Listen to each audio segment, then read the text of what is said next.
আমরা পৌঁছে গেছি আমাদের ডেস্টিনেশনে।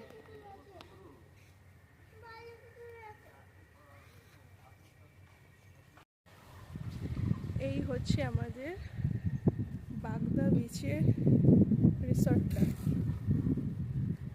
এদিকে রয়েছে মাড হাউস, এখানে একটাই মাড হাউস আছে যেখানে আমরা রয়েছি, আর এদিকে সব কটেজ টাইপের রয়েছে,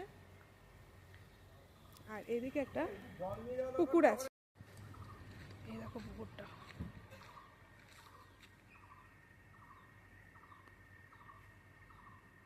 এখানে কিন্তু শাপলা ফুলও ফুটেছে, আর গাড়ি পার্কিং জোনটা ওই যে ওইদিকে, ওই যে ওটা হচ্ছে গাড়ি পার্কিং জোন। আর এদিকে কিচেন,